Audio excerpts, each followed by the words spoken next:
السلام عليكم ورحمة الله وبركاته، حبايبي الجمال عاملين إيه؟ يا رب تكونوا بخير، اللهم صل وسلم وبارك على سيدنا محمد، صلى على الرسول حتى لو كنت مشغولة عشان إن شاء الله ربنا يحبك على طول، وحشتونا أوي يا أغلى المتابعين ويا رب يديمكم نعمة في حياتي وما تحرمش منكم أبدًا ولا من تعليقاتكم الجميلة اللي بتطلع من قناتي، وباشكر أي حد انضم عندي في القناة سواء كان من داخل مصر أو خارج مصر، كلكم على راسي من فوق. النهارده يا حبايبي جاية أكلمكم عن والدي ووالدتي يعني عيلتي، بس هاكلمكم عن نفسي أكتر. أنا هاحاول يعني أقول لكم حاجات كده في المختصر. إحنا كنا أسرة مكوّنة من أب وأم و6 بنات وولدين، ماشي يا حبايبي؟ فالحمد لله في منا كان معاه حقوق، اتخرّج يعني وخد حقوق، في فنون جميلة، من دون بقى بدون ذكر أسماء نقول فلان خد إيه، وإحنا باقول لكم المُجمل مين واخد يعني الشهادات اللي اتخرّجنا يعني إخواتي اتخرّجوا منها وكده، حقوق بس يمكن في 2، 3 حقوق، فنون جميلة، طبعًا سماح آداب قسم فلسفة. فاهميني يا حبايبي؟ المهم يا حبايبي، والدي الله يرحمه توفّى وأنا كنت رايحة أولى ثانوي، يعني في الأجازة بتاعة تالتة إعدادي، الأجازة بتاعة تالتة إعدادي هو توفّى الله. فالواحد برضه حاول إن هو إيه، يجتهد ويكمّل دراسته بعد وفاة والده، ما قالش مثلًا إيه، لأ خلاص بقى مثلًا أهمل في الدراسة والّا الكلام ده لأ. أنا والدتي الله يرحمها كانت يعني سِت حنيّنة جدًا، ومش شديدة، هي فاهماني كانت طيبة جدًا، بس كانت برضه بتحسّنا على المذاكرة، إن أنا فاكرة والدتي الله يرحمها والله العظيم كنت أول ما آجي من المدرسة كانت تقول لي: "يالّا يا منى اعملي الواجب على طول." كان أساسي، حتى كنت أقول لها: "يا ماما طَب ألعب مع صحابي." قالت لي: "لأ." تقول لي: "اقعدي بس الأول خلّصي الواجب، وبعد كده يا ستي ابقي العبي واعملي اللي أنتِ عايزاه." بس بابايا بقى الله يرحمه برضه كان إيه، مهتم أكتر كمان، والدي يعني كان دايمًا يقول لي: "تعالي يا منى أذاكر لِك، عايزة تبقي شاطرة في الإنجليزي، احفظي كلمات كتير." كان دايمًا يقول لي كده والله، "عشان تعرفي تتكلمي إنجليزي أو تبقي شاطرة في الإنجليزي، احفظي كلمات كتير."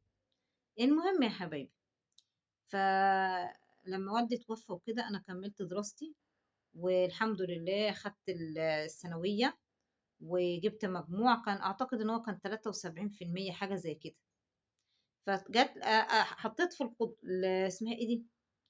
اللهم صل على النبي هاقول لكم عشان نسيت اسمها في التنسيق، ساعتها حطيت كلية تربية لأ، خدمة اجتماعية، خدمة اجتماعية، أيوه. فطبعًا بقى كانت فين؟ في حلوان، فبالنسبة لي أنا مشوار جامد جدًا من الدُقّي لحلوان ده حاجة صعبة أوي بصراحة. فأنا رُحت حوّلت بقى، رُحت خدت الورق بتاعي من حلوان وكده، وساعتها بقى رُحت بالمترو، وصراحة رُحت هناك بقى كان يعني صراحة الجو كان حَر جدًا ساعتها، فقُلت لا، لأ، ده كان مشوار صعب أنا ما كنتش هاقدر إن أنا يعني سبحان الله إن أنا رُحت الحمد لله لحقت نَفْسي، ونقلت نَفْسي إيه، لكلية حقوق، الحمد لله كان مجموعي يدخّلني كلية حقوق انتظام مش انتساب، يعني الحمد لله برضه عشان انتساب أنتم عارفين إن أنتِ لازم بتدفعي فلوس يعني عشان إيه، تخشي الكلية، لكن أنا الحمد لله كان مجموعي دخّلني إيه، حقوق انتظام الحمد لله.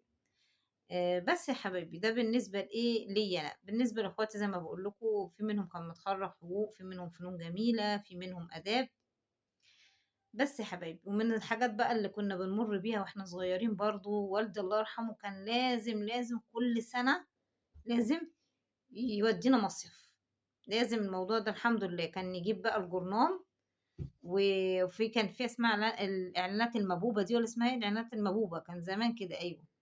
في الجريدة بقى، فكان يبقى مثلًا إيه شُقق للإيجار في العصافرة، في العجمي، في المعمورة، في ميامي، في سيدي بشر بقى، أنتم عارفين إسكندرية يعني أماكن فيها كتيرة كتيرة أوي يعني. المهم كنا كل سنة الحمد لله بنروح حتّة شكل، مرّة بقى كنا نروح مع عم محمد الله يرحمه، مرّة كنا نروح مع خالتي فاطمة، فاهمني؟ فيعني ساعات كنا بنروح إحنا كده لوحدنا. بس يا حبايبي، فكان أساسي بقى كل سنة والدي الله يرحمه يقول لنا لازم أخلّيكم إيه، لمّا تنجحوا في الدراسة وكده، كان يعني زي ما يكون مكافأة لينا نروح نغيّر جو وكده، و ونروح نصيّف وكلّنا مع بعض وكده. بس في سَنة بقى بالنسبة لأختي سماح كانت في الثانوية للأسف ساعتها إحنا كنا حاجزين في نفس الميعاد اللي هي كان عندها فيه امتحان سماح، فبالتالي سماح بقى إيه، عملت إيه، طبعًا مش هينفع إن هي طبعًا تروح معانا وتسيب امتحانات الثانوية العامة لأ، راحت قعدت في بيت ستي، طبعًا بيت ستي بقى فيه إيه، العائلة كلّها، خالاتي وخلاني وكده. فهي راحت قعدت مع ولاد خالاتي وكده وولاد خلاني خلال فترة إيه الثانوية العامة، وأول ما خلّصت جات لنا على طول. يالّا يا حبايبي، دي كده مختصر بسيط. إحنا باحكي لكم، هو طبعًا ممكن أنتم تقولوا يا منى طَب أنتِ بتحكي لنا الحاجات دي هتفيدنا بإيه والّا كده، بس أهو أدينا بنحكي لكم. في ناس بتقعد تقول لي كلمينا عن نفسِك شوية يا منى، ذكريات كنتم صغيرين في الطفولة. فأنا باحاول كل ما أفتكر موقف كده أحكيه لكم يا حبايبي، والّا أنتم مش حابين النظام ده؟ يالّا يا حبايبي، لو عجبكم الفيديو يبقى فضلًا وليس أمرًا، ما تنسوناش بالشير واللايك والاشتراك في القناة وتفعلوا زر الجرس عشان يوصلكم كل جديد، وتصلوا على الرسول عليه أفضل الصلاة والسلام. أنا عارفة إن أنا بعد ما أقفل هافتكر حاجات من الذكريات وأبقى أقول يا ريتني كنت قُلتها في الفيديو. أنا عارفة نفسي والله. يالّا يا حبايبي، إن افتكرنا مواقف تانية حصلت مثلًا، حاجات ممكن، طب اكتبوا لنا في التعليقات مثلًا إيه الحاجات اللي أنتم عايزين تعرفوها مثلًا.